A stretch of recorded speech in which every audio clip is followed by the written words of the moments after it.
اللہ بول رہا کلو من علیہا فان، ہر چیز کو میں فنا کرنے والا ہوں. تو یہ بڑے بڑے بنگلے یا بڑی بڑی پراپرٹیز ہم کس کے لیے خرید رہے؟ اسلام اس کو منع نہیں کرتا کہ بڑی پراپرٹی خریدو. پھر ڈونٹ مس انڈرسٹینڈ، اس کو اسلام اس کو منع نہیں کرتا. مولا علی کا نہج البلاغہ میں پورا سرمن ہے، پورا خطبہ ہے. جب بصرے سے واپس آ رہے تھے جنگ جمل کے بعد، تو مولا نے دیکھا کہ دو بھائیوں کا خطبہ، رئیس بھائیوں کا پورا ایک مکمل سرمن ہے میرے مولا کا. مولا جنگ جمل کر کے جب واپس آ رہی تھی بصرے میں انٹر ہوئے شیعہ. آج بصرے میں 90% شیعہ ہے. تو اس وقت جب پہنچے مولا تو ایک مومن سے ملاقات ہوئی، اور وہ مومن بہت پیسے والا تھا، ویری رچ پرسن، لیکن رہتا کیسے تھا؟ چھوٹے سے گھر میں، بوسیدہ گھر، پرانا لباس، پرانی چپل، اپنے حال ڈال کے رہتا تھا. لوگوں نے کہا مولا اس کے پاس اتنی دولت ہے، لیکن یہ اپنی دولت کو پورا اندر رکھتا ہے، سیو کرتا ہے، اور اس حالت میں زندگی گزارتا. تو مولا نے اس کو قریب بلا کے کہا تو نے یہ کفر کیوں اختیار کیا؟ لفظ کفر استعمال کیا. کہا یہ کفر کیوں کر رہا تھا؟ اس لیے کہ امام کا جملہ سنا. امام نے کہا جو اللہ، مولا علی کہتے ہیں یہ جو اللہ نے پوری دنیا بنائی ہے، یہ کافر اور مشرکین کے لیے بنائی، یہ تمہارے لیے بنائی. جب اتنی تیرے پاس دولت ہے، اگر تو نے حق ادا کر دیا تو اس کا اظہار کر. اگر آپ رولز میں گھومنا چاہتے تو ایفرٹ کر سکتے رولز میں گھومنے کا، تو رولز میں گھوم سکتے، لیکن حق ادا کر کے، اپنے پیسوں سے، کسی سے لے کے نہیں. تو کہا کہ تو نے کفر کیوں اختیار کیا؟ تو اس نے کیا کہا، جواب کیا دیا پتہ ہے؟ اس نے کہا مولا آپ ایسا بول رہے، ہم کو تو پوری جو آپ کی نیوز آتی کوفے سے کہ آپ پرانے گھر میں رہتے، پرانی چپل پہنتے، لباس میں پیون لگے ہوئے، پیچز لگے ہوئے، تو میں آپ کی کاپی کر رہا. امام نے کہا سن، تو مومن ہے، میں امیر المومنین ہوں، تو اپنے آپ کو مجھ سے کیا کمپیئر کر رہا؟ جب اللہ نے تجھے نعمت دی ہے تو اس کا اظہار کر، لیکن حق ادا کر کے. پھر اس نے پڑھ کے کہا میرا دوسرا جو بھائی ہے وہ تو بہت رچ ہے، اور وہ بڑے بنگلے میں رہتا ہے، بڑی بڑی گاڑیاں، فلیٹ آف کارز ہے.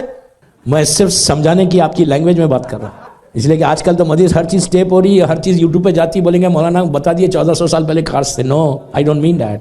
تو فلیٹ آف کارز اس کے پاس، اور کہتے ہیں مولانا اتنا بڑے بنگلے میں رہتے. مولانا نے کہا سنو، اگر تم بڑے گھر میں رہ سکتے، فلیٹ آف کارز رکھ سکتے، لیکن اگر تم نے اس گھر میں مہمان کی عزت کی، اللہ کی عبادت کی، ذکر ہمارا کیا، تو تم کو حق ہے بڑے گھر میں رہنے کا.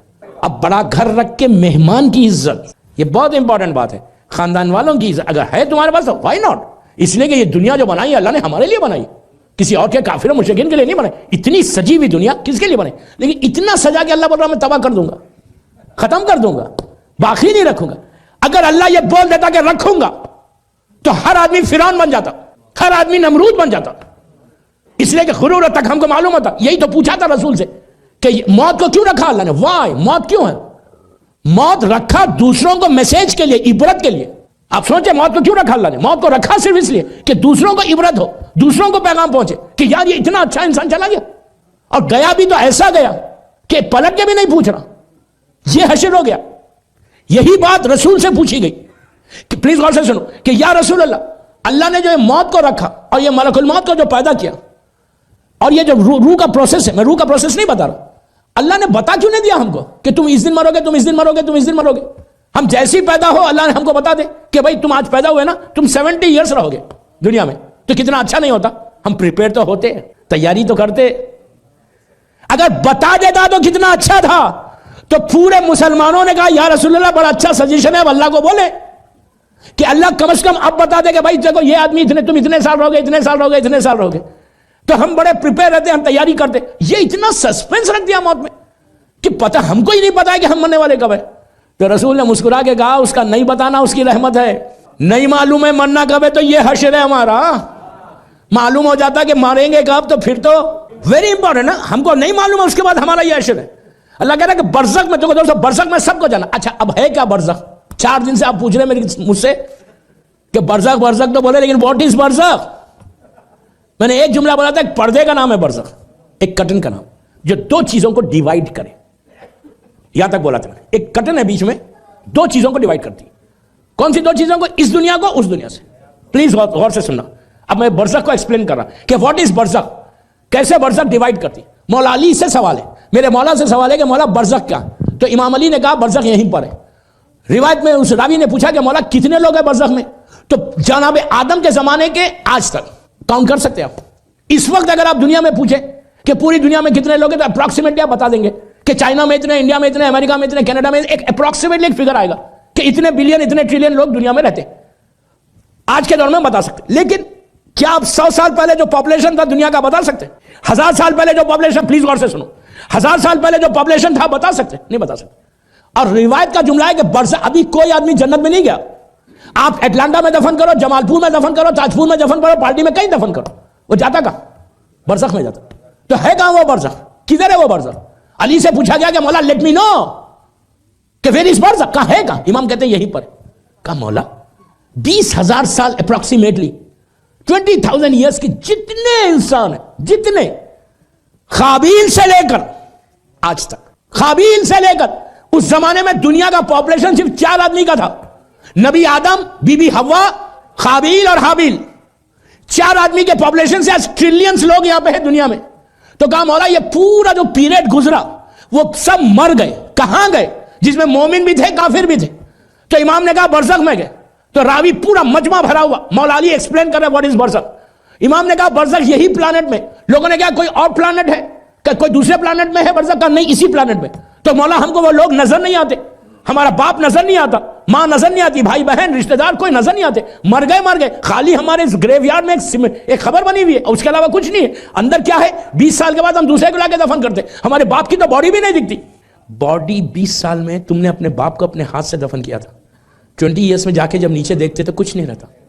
کبھی سوچا یہ بات کہ آپ کا میرا حشر بھی وہی ہونے والا ہے؟ کہاں گئے وہ؟ یہ گوشت، یہ ہڈیاں سب کہاں گئے؟ یہ تو ہماری ویلیو ہے یار، یہ تو ویلیو ہے. کس کے لیے؟ آج انسان اپنی باڈی کے لیے کتنا ٹیک کیئر کرتا. ونٹر آئے گا کریمز لگائیں گے. کریم لگانا اسلام منع نہیں کر رہا. اپنا میک اپ کریں گے. عورتیں پارٹیز آئیں گی تو بالکل پارلرز جائیں گے، بہترین سیٹ کرے گی، سیٹ کر کے نامحرموں کے سامنے جائیں گے مکس گیدرنگز میں، اس لیے کہ I have to show myself، مجھے پریٹی اسمارٹ لگنا ہے. آج کہاں گئے وہ بال جو روز داڑھی کو مونڈ رہے؟ نیچے حشر کیا ہو رہا؟ چہرہ چلا گیا. تمہارے باپ کو دیکھا، رشتہ داروں کو دیکھا، ایک خبر کے اندر کتنے لوگوں کو دفن کر رہے. پہلی مجلس 70,000 میتیں باہر آئیں گی. آپ امیجن کریں کیا عبرت ہے یار. کیا ہم کو اگر انسان خالی موت کو دیکھتا جائے نا تو وہ ایسے پاتھ پہ چلے گا، ایسے راستے پہ چلے گا جو مولا علی کا راستہ. وائی سلمان، بوزر، میسا، مقداد، یہ لوگ اس طرح کی زندگی گزار رہے تھے. وائی؟ بیکاز دے نو کہ میں دنیا میں کیا ہے میرے لیے. ایک ببل ہے، ایک ببل ایسا اٹھے گا، ختم ہوگا. اردو میں بولوں دودھ میں ابال آتا، ملک کو جب آپ بوائل کرتے ابال آئے گا، 1 سیکنڈ میں ختم ہوتا. وہ ہماری زندگی ہے. اگر مولا علی کے صحیح چاہنے والے ہو نا، ریئلی علی علی کرنے والے ہو نا، تو لائف کو ایسے گزارو جیسے سلمان نے گزاری تھی. مرضی علی پہ گزارو گے تو وہ شیعہ ہے. اپنی مرضی پہ زندگی گزارنا نہیں ہے، مرضی امام پہ زندگی گزارنا ہے. اب مثال کے طور پہ ابھی سبط جعفر صاحب کا قصیدہ پڑھا گیا. اتنا بڑا شاعر تھا، اللہ ان کے درجات کو بلند کرے. اتنا بڑا پوئٹ تھا. یہ وہ سوچے تھے گھر سے نکلتے وقت، گھر سے جب نکلے تو اپنی بائک کے اوپر کراچی میں بائک پہ فیملی کا خدا حافظ بولا. وہ صبح اٹھے تو انہوں نے یہ نہیں سوچا کہ یہ میری لاسٹ مارننگ ہے. گھر سے جب باہر نکلے تو پلٹ کے بیوی کو دیکھا. بیوی کو دیکھ کے یہ نہیں بولا کہ اب میں اس کے بعد تم کو نظر نہیں آؤں گا، اس طرح خدا حافظ نہیں بولوں گا. یہ ایک اویئرنس ہے، ایک الارم ہے ہم سب کے لیے کہ اتنا بڑا ذاکر، دیکھو اس کا تو بڑا مقام ہے، اتنا بڑا شاعر تھا، بہت بڑا سٹیٹس ہے، مولا کے پاس پہنچ گیا. آپ کا میرا کیا ہونے والا ہے؟ ہم کہاں جانے والے؟ اگر میں یہ غفلت میں، یہ اگنورنس میں، یہ گرانٹیڈ لے کے بیٹھا ہوا ہوں کہ میں تو سب سے بڑا اٹلانٹا کا شیعہ ہوں، مجھے کیا ہوگا. نو، یہ نکالو ذہنوں سے، نکالو اپنے ذہن سے کہ میں سب سے بڑا. نو، کوئی یہ بول ہی نہیں سکتا. اس لیے کہ اگر کوئی یہ بول رہا کہ میں سب سے بڑا شیعہ ہوں، شیطان میرے پاس نہیں آتا تو ابھی شیطان ریٹائرڈ نہیں ہوا. جس دن شیطان ریٹائرمنٹ اناؤنس کرے گا، ہمارا فرینڈ جب ریٹائرمنٹ اناؤنس کرے گا، اس کے بعد انسان کو غفلت میں رہنا ہے. اس کے بعد انسان بڑے کامیابی کا، اب تو شیطان ہی نہیں آئے گا. اگر یہ سمجھ لے کہ میرے پاس شیطان نہیں آتا تو یو رانگ. سوال ہی نہیں پیدا ہوتا. شیطان کو نے اعلان یہ نہیں کیا کہ میں مسلمانوں کے پاس جاؤں گا. میں ایک جملے کا ذمہ دار ہوں، غور سے سنو. شیطان نے یہ نہیں کہا میں کافر اور مشرکین کے پاس جاؤں گا. شیطان نے یہ نہیں کہا میں یہودی اور عیسائی کے پاس جاؤں گا. وہ بولا ہی نہیں. اس نے اعلان نہیں کیا. وہ اسٹوپڈ نہیں ہے کہ وہ کافر اور مشرکین کے پاس جائے. شیطان نے اعلان کیا کیا؟ میں تیرے جو مقدس بندے ہیں. اس کے بعد اور کیا بولا؟ کہ میں صراط مستقیم پہ بیٹھوں گا، میں یہاں نہیں جاؤں گا. صراط مستقیم اللہ کے رسول سے پوچھا تو مولا کی طرف اشارہ کر کے کہا ہاذا صراط مستقیم. مولا علی کو کہا کہ صراط مستقیم ہے. تو علی کا راستے جو بھی علی والا جہاں کا بھی ہو, جس شہر میں چھوٹے سے چھوٹے ریموٹ ایریا میں بھی تم رہتے نا, مولا علی کے چاہنے والے لڑکی لڑکا عورت میں, کوئی لڑکیاں بھی یہ سوچے نہیں کہ میرے پاس نہیں آتا, یا عورتیں یہ نہیں سوچیں کہ میرے پاس نہیں آتا. شیطانی میں شکاگو میں ایک پورا شیطان کا انٹرویو پڑھ کے آ رہا, تاریخ میں شیطان کا انٹرویو ہے. اب میں کیا بولوں, وہ پوری ٹاپک اس پہ نکل جائے گی کہ شیطان سے پوچھا گیا کہ تو کیا کیسے کیسے حملے کرتا, کیسا تو حملہ کرتا. تو اس نے سارے حملے بتایا, میں یہ استعمال کرتا, یہ ویپن لیتا, یہ لیتا, یہ لیتا. آپ اگر سنیں تو بندہ دنگ ہو جائے کہ یار یہ تو ہمارے ساتھ روز ہو رہا میرے ساتھ. ڈیری کوئن میں تو صبح شام ہوتا, جاب پہ صبح شام ہوتا, میرے گھر میں ہوتا. شیطان سے ایک جملہ پوچھا تھا کہ اگر تو ہر جگہ ہار جاتا, بالکل ہار جاتا, کہ اب یہ بندہ نہیں میرے ہاتھ میں لگے, یہ بڑا مومن ہے. اس سے پوچھا پھر تو کیا کرتا, تو کہا میں اس کے گھر میں داخل ہوتا ہوں. تو گھر میں کیوں داخل ہوتا, پھر کیسے حملہ کرتا, کہ میں عورت کے ذریعے کرتا. مومن عورتوں کے لیے نہیں, مومن کے پاس نہیں آتا. لیکن میں بات, شیطان is so smart, so smart. وہ کبھی بھی اپنے ٹائم کو ویسٹ نہیں کرتا اور کبھی بھی ڈیوٹی سے ہٹتا نہیں. is very smart. آپ سوچو, کیا اس کو نہیں معلوم تھا کہ نبی کو میں گمراہ نہیں کر سکتا؟ میں کیا بول رہا آپ سے, شیطان اسٹوپڈ نہیں ہے, یاد رکھو, he is not stupid like us. شیطان کو اللہ کی معرفت ہے, ہم سے زیادہ معرفت ہے, ہم سے زیادہ. آپ کو تعجب ہوگا, آپ بولیں گے یہ کیا بات کر رہے, حقیقت ہے, ہم سے زیادہ ہی نوز اللہ. شیطان نے ایک سجدہ 40,000 سال کا کیا تھا, سبحان ربی الاعلی و بحمدہ, زمین پہ سر رکھ کر. یہ جنوں میں سے تھا, کانا من الجن بولا اللہ نے قرآن میں.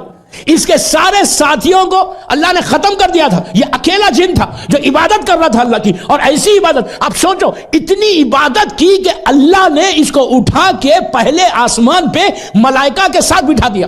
ملائکہ کے ساتھ, وہاں پہ ملائکہ جو معصوم مخلوق ہے اس سے زیادہ عبادت کرنے لگا وہاں پہ, تو اٹھا کے دوسرے آسمان پہ بھیجا.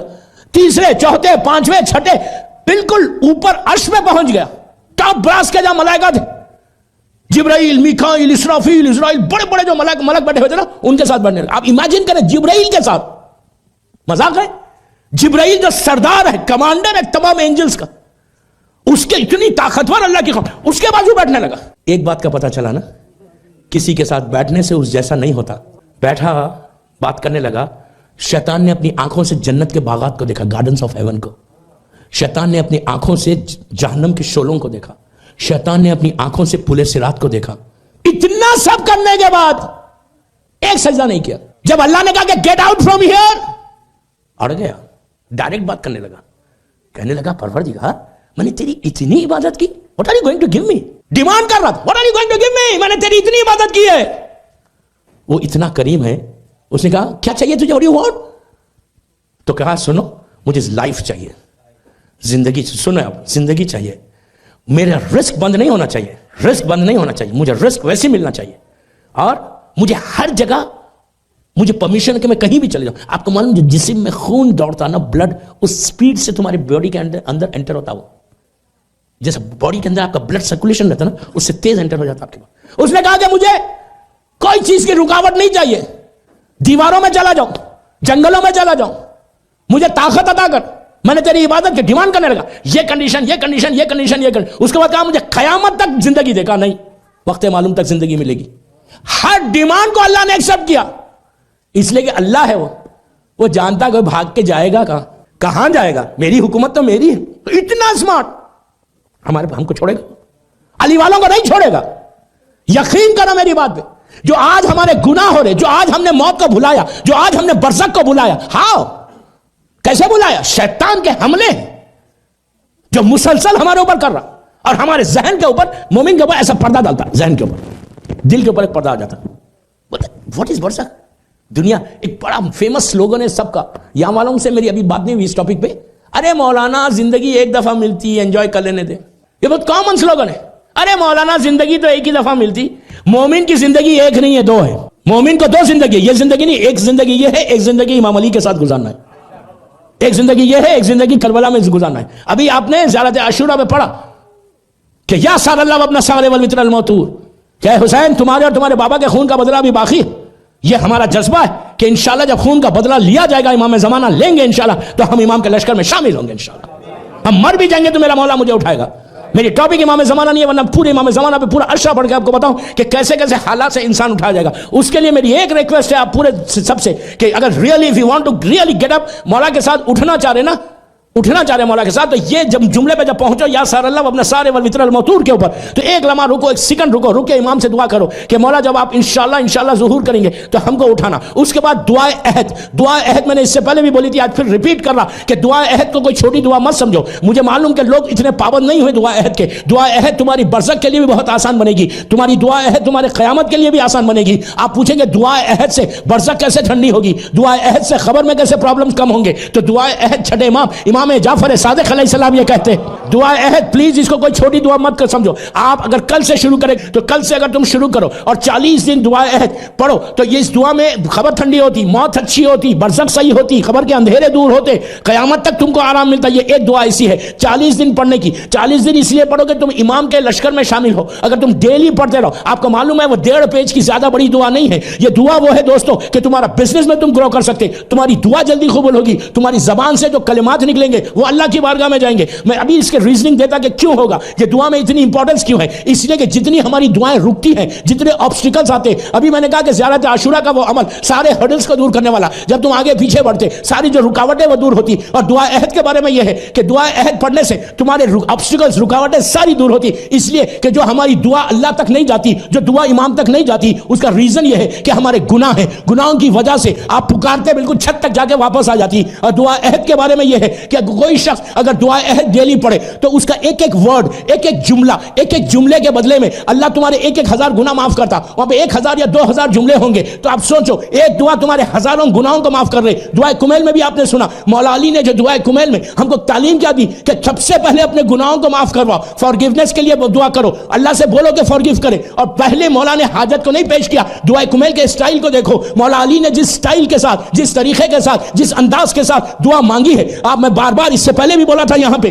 کہ آپ پلیز ترجمہ پڑھو. ترجمہ پڑھو گے تو تم کو احساس ہوگا کہ مولا علی بول کیا رہے. عربی میں ضرور پڑھو, لیکن عربی میں پڑھنے کا ٹھیک ہے, لیکن جب تک تمہاری ترجمہ پڑھ کے تمہارے ذہنوں کے اندر, تمہاری میموری میں دعائے کمیل بیٹھ نہ جائے. اگر دعائے کمیل ہر جمعرات کو پڑھ رہے, سالوں سے پڑھ رہے, کیا چینج آ رہا دعائے کمیل سے؟ لائف میں بدلاؤ کتنا آیا؟ دعا پریکٹس کی نہیں ہوتی. دعا کین چینج یور ڈیسٹینی, دعا کین چینج یور لائف. دعائے کمیل تمہاری زندگی کو ایک پڑھو, ایک دفعہ پڑھو, لیکن لائف کو بدلو. دعائے کمیل میں مولا علی کے سٹائل کو دیکھا. مولا علی کا سٹائل کیا ہے؟ مولا علی نے کوئی حاجت پہلے نہیں مانگی, سب سے پہلے اس کی تعریف کی. تعریف کر کے علی اب گناہوں کی معافی کروا رہے. اللہم اغفر لی ذنوب التی تحبس دعا. مولا علی کا سٹائل کو دیکھو کہ علی کیا بتا رہے کہ دعا مانگنے سے پہلے اپنے گناہوں کو معاف کرواؤ پھر دعا مانگو. You understand what I mean? تو اسی انداز سے اگر تم یہ چاہتے کہ تمہارے گناہ معاف ہو تو دعائے کمیل تو تھرسڈے پڑھے نا, دعائے عہد ڈیلی پڑھو. You just start your day with دعائے عہد. You get close to your امام, امام سے قریب ہوتے. یہ امام کی دعا ہے. You start from tomorrow. جو لوگ پڑھتے ہیں ویری گڈ, جو نہیں پڑھتے یوتھ کو بولنا سٹارٹ کرو. تمہارا کیریئر بن جائے گا, تمہاری زندگی بنے گی, تمہارا فیوچر بنے گا. تمہارا فیوچر کو اگر تم برائٹ کرنا چاہتے, آخرت کو صحیح کرنا چاہتے, برزخ کو صحیح کرنا چاہتے, اس لیے کہ گناہ معاف ہوں گے تو تمہاری برزخ آرام سے گزرے گی. گناہ معاف ہوں گے تو محشر میں تمہارا بوجھ, تمہارا ویٹ اعمال کا 200 kgs نہیں ہوگا بلکہ ایک روز فلاور کی طرح ہوگا. وہ گناہ ہے جو ویٹ بڑھ رہا میرا, وہ گناہ ہے جو برزخ میں مجھے پرابلم ہو رہا, وہ گناہ ہے جو خبر میں میری پرابلم ہو رہی. اگر تم گناہ کو معاف کروا کے وہاں پہ جائے, اسی لیے کہا کہ مومن مغفورہ اٹھے. یہ پڑھ کے تم امام سے دعا کرو کہ مولا میرے گناہوں کو معاف کرو اور میری برزخ کو آسان کرو.